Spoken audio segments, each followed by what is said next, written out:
Yeah, hello and welcome to another update video about AGIX. It's just moving up and up and up, and yeah, it's not really, we don't really have new price action. We haven't really seen much new price action after my last video, other than it is consolidating on a pretty high level at the moment. We obviously discussed this wave count in the previous video, which still stands, no change.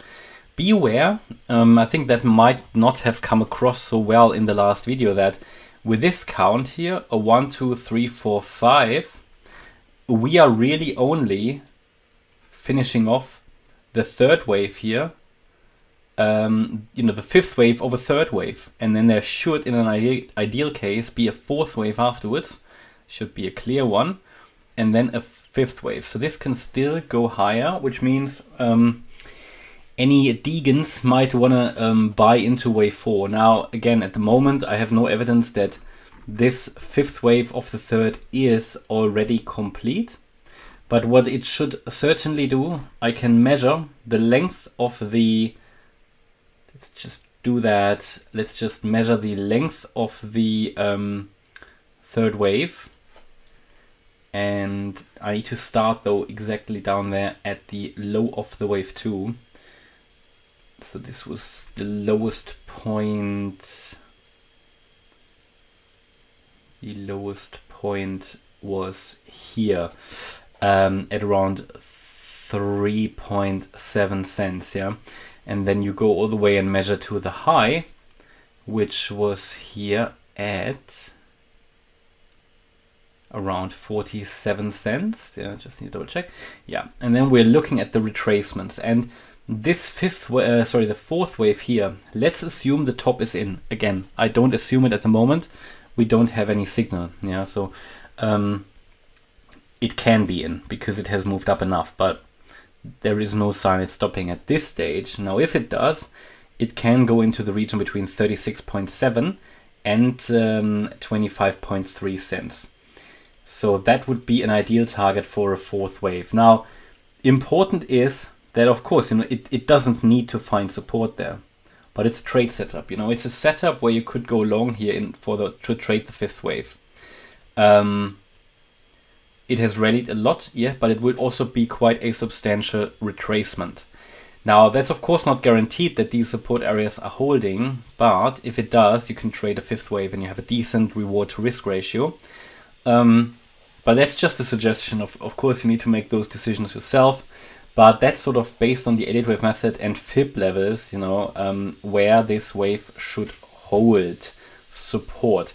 You can see this would be a drawdown of, from here at least, you're talking about a 20% drop. Yeah, at a maximum, what it should do in this scenario is 45%. So it's a substantial drop. And the reason for that is because this move up was so extended. Look how far away we are from this 20-day moving average here, which has provided so much support. It's actually 50%. So I wouldn't be surprised, for that moving average to move up, the price to retrace at some point here. But again, I have no evidence it is doing that yet.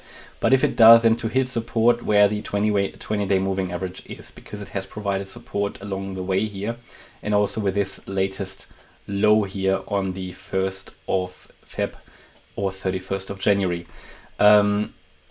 We are seeing still increasing momentum, which is now slightly dropping on the 4-hour chart, but generally you can see the MACD line, it's still pushing higher, which indicates, trend is still up. We now have on the 4-hour RSI, though, a bearish crossover. Now, that's not necessarily enough to say it's coming down. It's only on the 4-hour chart. These signals are more reliable on the daily chart. On the daily, though, we still are pushing higher here on the MACD, no bearish divergence, but we have a bearish divergence on the daily relative strength index, but here they are showing conflicting signals, the MACD and the RSI. So, it just indicates that the RSI shows a potential exhaustion here and indicates we need to be watching for a possible reversal. But if you take a look just at the daily candles, I don't see any exhaustion yet. Now, that can change an hour after this video. You need to know that, but at the moment, I don't. What would be the next targets? Well, next. We're getting close to the all-time high, to be honest. It's not too far away, and I wouldn't be surprised in this fifth wave to get it. we had a few altcoins already rallying to new all-time highs, including Optimism, which is, not typical for a bear market, right? So it is an unusual bear market, but you get these, these odd runs, which again is proof for, which proves so many people wrong, who always say that everything is following Bitcoin, which is of course not the case. Yeah, we know that in this community. But where are we now with next FIB extension targets? So we can try to get an understanding of the length of that fifth wave here.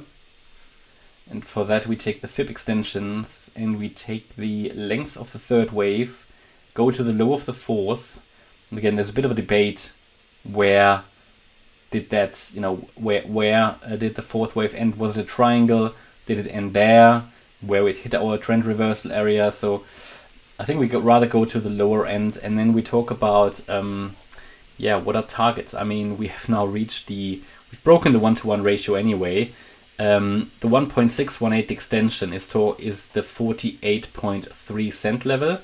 Now let's actually move that a little bit, see if we have any FIB levels, because if it's a triangle, that wave 4, if it was a triangle, I just want to understand, are we reacting to some FIB levels better when I move it up a little bit to a possible end of a triangle, but not really.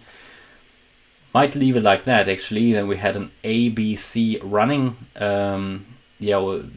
maybe a truncated zigzag down here, because it's reacting very nicely currently to the 1.272 extension and the 1.38 extension. So that's a key target.